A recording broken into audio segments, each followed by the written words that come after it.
Regarding Men, Episode 14, Trump Dumps Duluth. Welcome to Regarding Men number 14. Yeah, 14, how about that? And I'm here with Paul Elam from An Ear for Men and Voice for Men, and Janice Fiamengo from the Fiamengo Files, etc. And we're going to talk about domestic violence today, and not what you're probably expecting us to talk about, because it's something that kind of shocked all of us that come up that happened back in, 2018, in April 2018, and we hadn't heard a thing about it. I'll bet you haven't heard much about it either. At any rate, in 2018, the Trump administration changed the Department of Justice's definition of domestic violence.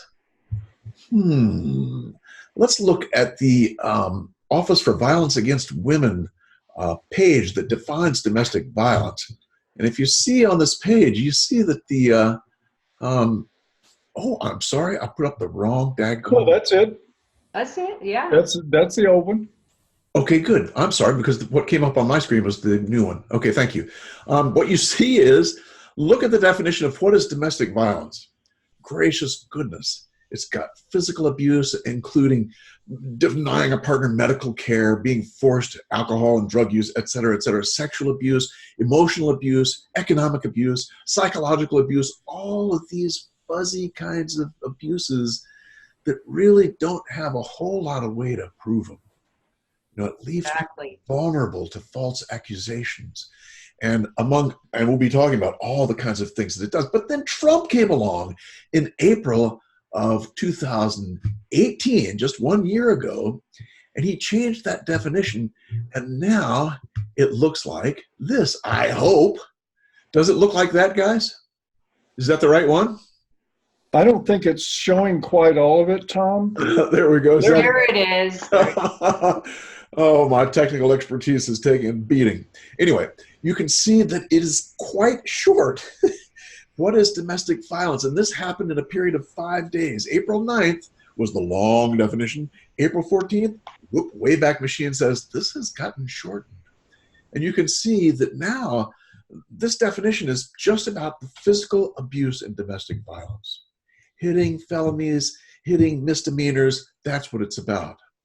So very interesting, guys. And where does this take us? What do you make of all this, Paul or Janice?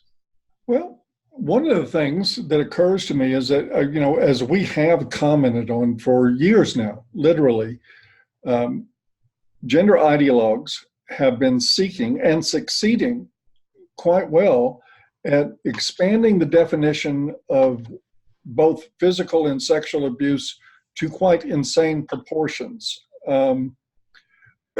Expanding it to economic abuse. And by economic abuse, it can mean, no, you can't take the credit card to the mall. Right. That qualifies as economic abuse. And of course, on the flip side of that, and I see this in my practice all the time, guys telling me I can't stop her from going to the mall. She spends like crazy. She spends every dime that I make. That is economic abuse. Yes. It is. But under the guidelines developed by feminists, a man intervening on that and stopping that behavior makes him the abuser. Correct. Even though he's protecting the family's assets, protecting the money that they need with which to take care of children, and many other things that are very important. This is how this stuff expands. And I know in Australia, they have had several problems with this. One case, a man bought a motorcycle and he was prosecuted for his financial irresponsibility to the family by going off and doing what he wanted to do. Oh, God. But abuser. If he had tried to prevent her from doing the same thing, he would have been the abuser again. Right. So I think what's happened here is that we have a feminist industry for domestic violence, and they have profited richly from expanding that definition. And when you expand the definition, you by nature expand the services that must be provided to address those problems. That's more money for funding, more power, more political clout.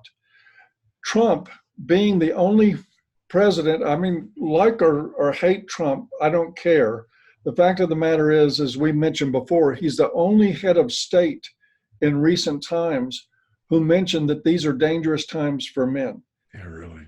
He had his Department of Education, Betsy DeVos, more or less rescind the Dear Colleague letter that was setting up young men. And of course, there's still problems there to be solved, but action has begun to be taken. The Trump administration, like it or hate it, and it's certainly not a perfect administration, but they have demonstrated an awareness of men's issues and a willingness to take action on them, even when it means getting in the way of ideologues that are used to pretty much having a free pass to do anything they want to. And of course, they're up in arms about it.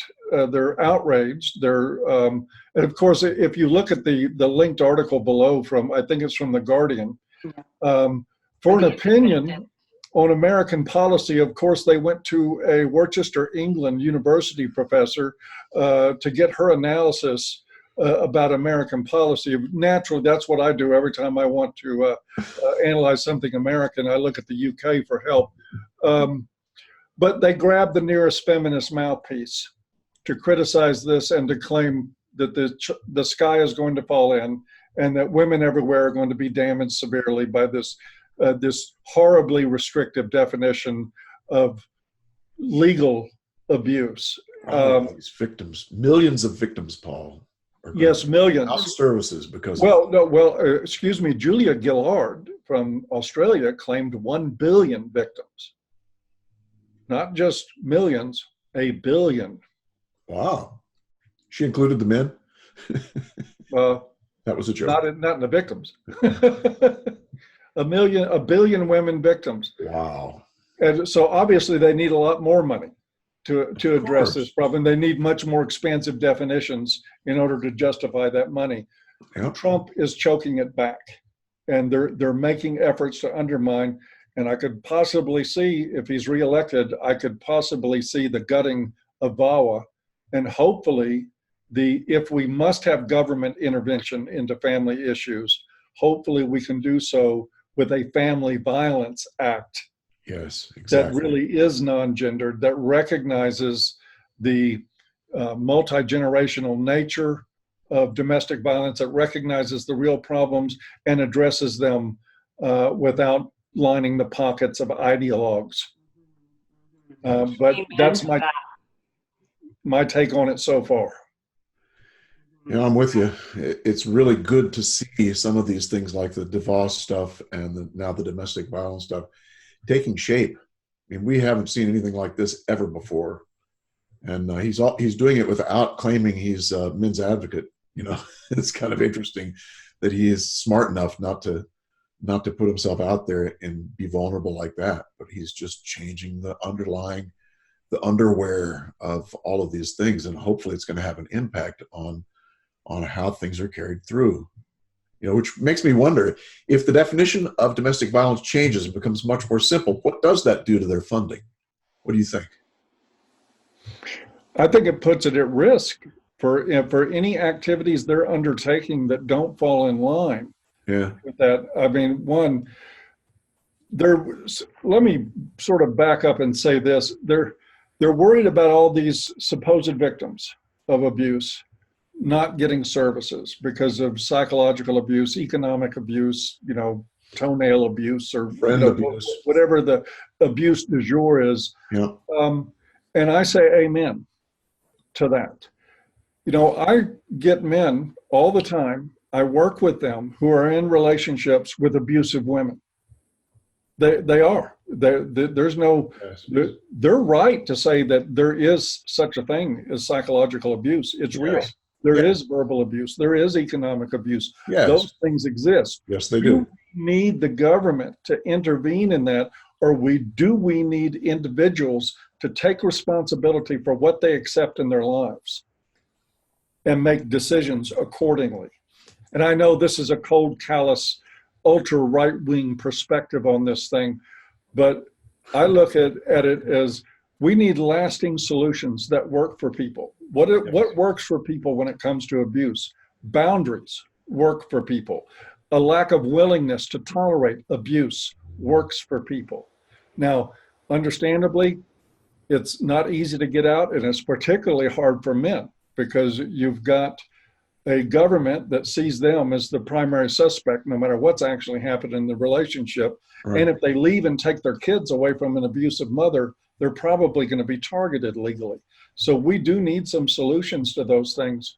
But there's not, if your partner talks, badmouths you, Tom and I just did a hangout on nagging. And that nagging is a form of abuse, but you have a choice about whether or not you tolerate it. Do we need $600 million a year in government funding going into the coffers of ideologues that squander most of it in order to combat nagging? I mean, absolutely not. It's an insane proposition. I mean, do you call the police when you're nagged? No. No, you set the limit. You say no, you stand up, you take a stand, you know? Yeah, And do if we they really can't- want, oh, sorry. No, go ahead, please. No, sorry, I was just thinking, that do we really want the criminalization of everyday life? And that seems pretty clearly to be what this expansive definition of domestic abuse is all about. Everybody and we're all guilty then, if this definition is actually real. We're all guilty of some form. We're all guilty of, threatening to leave during a heated argument if some behavior doesn't change. We're all guilty of nagging, of saying things that we regret later and realize were not designed to make our partner feel very good.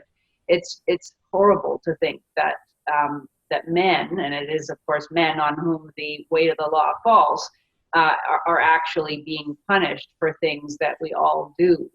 And it's pretty clear. Men's advocates have been saying for decades that what we need is a non-ideological diagnosis and suggestions for solution to problems of family violence. Everybody recognizes that it exists. Nobody's denying that it's a serious problem and needs to be addressed. Obviously, I know you guys aren't, absolutely. But the idea that it's all about power and control, male power and control, and men's desire to control women is the whole problem with the lack of solutions that have been put forward over the past 2 or 3 decades. And we know it's not about that. It's about people with mental health issues. It's about a cycle of violence, people who have been abused as children and have learned that as the only way to cope with things. It's definitely about substance abuse. It's definitely about poverty and all the terrible stresses that come along with that. And we need to be able to talk about and implement holistic solutions to these issues rather than just keep on hammering away at the feminist narrative. And the thing I found when I was just trying to do a little bit of research on this subject, as I was saying to you guys before we started recording, that every single article, if you put in Trump administration redefines domestic violence, every single article is a sky is falling article that deliberately tries to whip up a hysterical response as if and even the headlines are things like Trump administration quietly and conveniently redefines domestic violence, and then the first paragraph says this thing about how millions of victims are now going to be denied services. And it's almost impossible to find a clear explanation of what the actual implications are and how it's going to affect real people. And so that's part of the problem, is that we aren't even able to talk about these things clearly. Instead, as you said, Paul, we get a professor of women's and gender studies to opine about how, I saw in the article that the original article, I think it was by the Independent, where she said that this sets us back 50 years, whatever that means. I mean, it's a bald-faced lie just on the face of it, in the sense that obviously it doesn't set us back 50 years. The changes to the definition of domestic violence were made under the Obama administration, if I'm understanding correctly. Correct me if I'm wrong about that.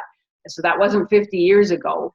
The idea that we absolutely have to define domestic violence to include all these other, coercive control, psychological manipulation, etc., and that those should be, mandated for government treatment of some form, is a very recent idea. I've read all sorts of extensive discussions on the internet about domestic violence that never considered all of those things, even as late as 2005. Right. So part of the problem is that we don't even know what we're talking about when we talk about the impact of these kinds of things. So what I want to ask you guys in particular, if I play devil's advocate, because every time I was looking for any kind of informed discussion, I came across people saying, this means that unless the woman is battered and beaten, she will not be able to find any support. So if she has a husband or a partner who threatens her daily and tells her that if she leaves, he's going to kill their children, she will not be able to get support according to this new definition of domestic violence.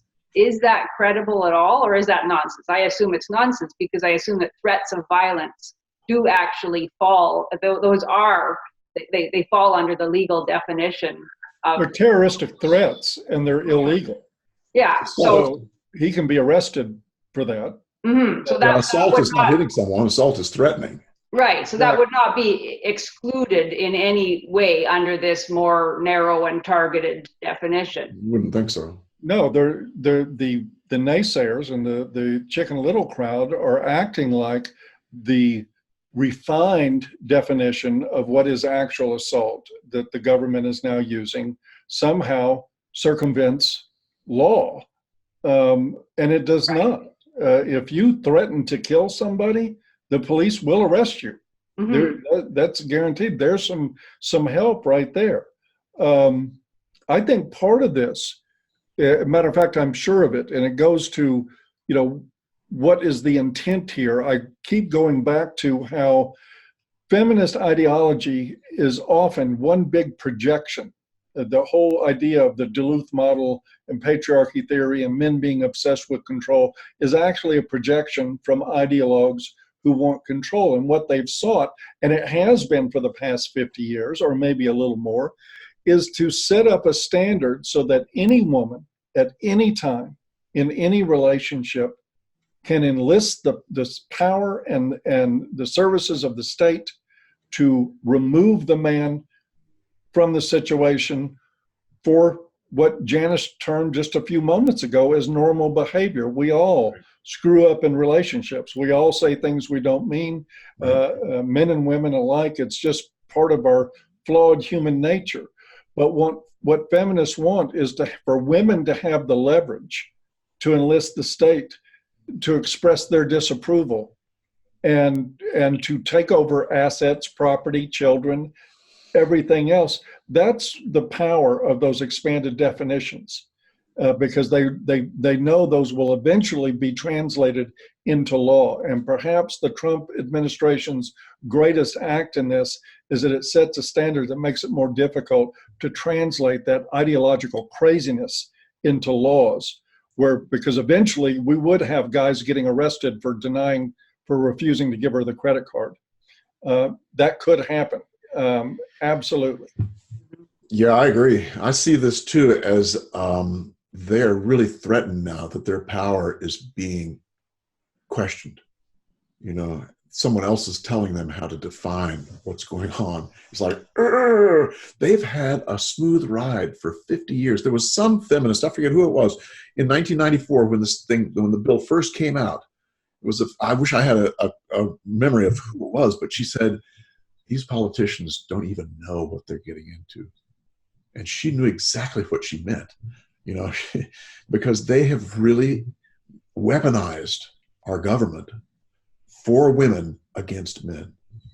And that's what I'm hoping this change in definition will at least put a crack in, this horrible scenario of a government agency being used to attack one sex for the benefit of the other.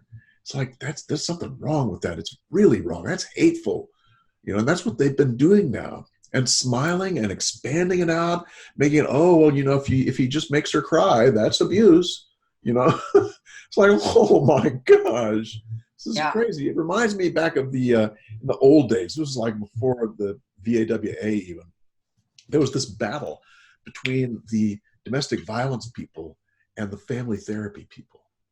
And the family therapy people thought that the best thing to do for domestic violence situations was to put them into therapy. And they, of course, they would exclude those that were, completely off the wall. But the domestic violence people and the family therapy people had this big battle royal. And guess who won? Mm-hmm. The domestic violence people won. And Yeah. they basically banned all therapists from any kind of role in domestic violence at that point.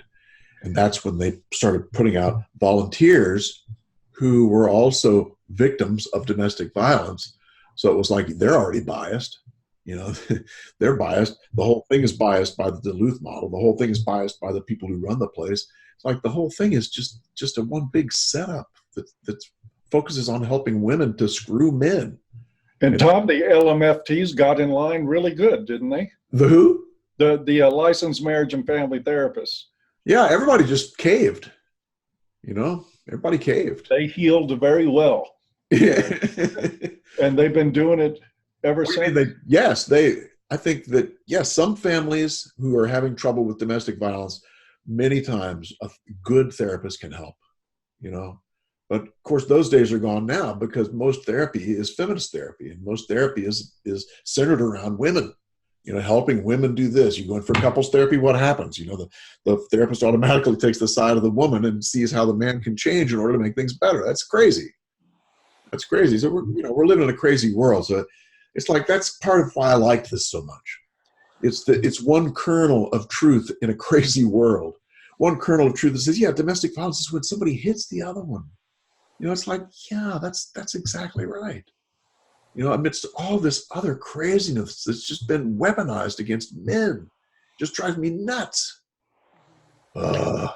Yeah, so I mean, we live in a situation, we live in a world where since, I don't know exactly when, the 1980s at least, right? Police can without warrant arrest a man as a result of an allegation of a domestic assault, even if there's no real tangible evidence that an assault has taken place. Yep. Shortly after that, I think we got into a situation of mandatory arrest in cases of alleged domestic assault, and cases where, or in all cases of an allegation of domestic assault, even if the alleged victim doesn't want it to go forward, changes her mind after being angry and making an allegation, decides she doesn't want it to go forward, still for it to be pursued through the court system.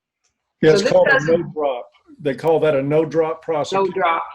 Yep. Right. So, Right. yeah. So even in cases where the woman changes her mind, said, I was just angry, I thought he was having an affair. Now I realize I was just crazy that night. I don't want him to be prosecuted. She can't Sorry. even withdraw. So I mean, it's crazy. And this obviously doesn't change that. I mean, that's part of the horrifically huge systemic problem we've got. But at least it doesn't. But I think it does. In a way, feminists figured out, and they've been very, very smart about this. If you can change the way people talk, you can change the way they think. Mm-hmm. And I see this as sort of a combating that, is that if you can force different definitions on things, and it's a shame we have to resort to this, but this is the world we live in. But if you can force a different dialogue, if people are saying, wait a minute, okay, he wouldn't buy you something, that's not abuse. And even the government says so. If you can change that kind of dialogue, you can change culture. And that's exactly what feminists did when they had everybody buying into the nonsense that, if she got a hangnail and he didn't say poor baby loud enough, that he was somehow abusing her. Mm-hmm. And I mean, they succeeded in doing that, and we let it happen. We did. Yeah. But now I think we got a president that's actually trying to do something about that. The signs are there. Yeah. Yeah. And that's a good thing. Yeah, So really that's my significant. pitch. That's my Yeah. pitch for everybody. When if it comes down to Trump versus Biden in 2020, the men's issues, you don't have that much thinking to go through. Don't get me started on Biden. Oh, I mean, he was the originator of the domestic violence, the VAWA, yep. Yeah. Mhm. and he has been ruthless and knows that there are male victims, but refuses to acknowledge them or to change VAWA accordingly. And you look at where he came from a family where his sister was allowed to physically abuse him. Yep, and he better not Testified hit before back. Congress that he had the bruises to prove it, and that the rule in his family was that if you defended yourself, if you fought back, they would go, and I'm quoting him here, a nuclear reaction. You know, That's what would happen in his family to any male that defended themselves from the abuses of the females. and in his And he quote, writes VAWA. yeah, and in Yeah. his quote of that, Paul, he's proud of it. Yes. Like, what? You're proud of that? The guy maybe he's limited, you know. He's Or he's certainly, very canny. You know, Yeah. he knew how well it would play. Yeah, And that's right. and yeah, And this it's is taken in somebody places. He got to be vice president, you know, exactly. Yeah. from kissing everybody's butt and kissing women's cheeks, Yeah. kicking men down the yeah, road. which ones? Whatever he could get to. Yeah, Yeah. that's true. He wasn't very discriminate. Not discriminatory, unless the camera's rolling. You know. So are we finished? I think we are. I think we're finished. Oh, no, we do have some business unattended to. Puda. We have a PUTA to give away. I know who's going to beat a Puda for this one. I don't know. Wow. Who's gonna? Didn't we think it was going to be the Office for Violence Against Women? I think that's a great, Indeed, we did. I did know. I just didn't want to say it. not my favorite place. Let me tell you, I went to testify in the late 90s, maybe, or early 2000s. I forget when it was. But testified there about VAWA and about male victims, and they treated me like a DS and a WI, which stands for a dead shit in a waffle iron. It was just disgusting, you know. And they gave me all of, was it 3 minutes? I forget how long it was, but it was ridiculous. And they didn't listen. They didn't care. Next.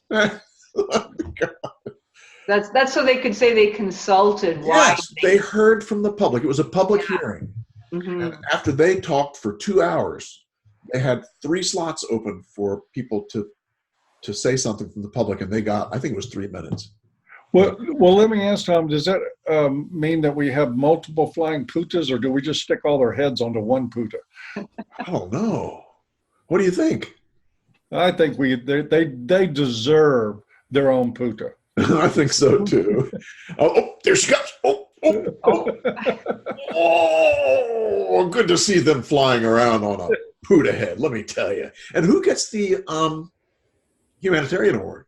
The Commander-in-Chief of the United States of America, our President Donald J. Trump, gets the humanitarian award for rescinding the Dear Colleague letter, for changing the definition of domestic and sexual assault back to something sane, for being willing to stand up publicly and acknowledge that men are in trouble in this, and that things are getting scary in this culture for them, for being willing to defy all the political correctness that feminists bring to the conversation in order to put muzzles on men and women alike. Yeah. And he is speaking up for all that. So I say we give it to him. He deserves it. He deserves this one.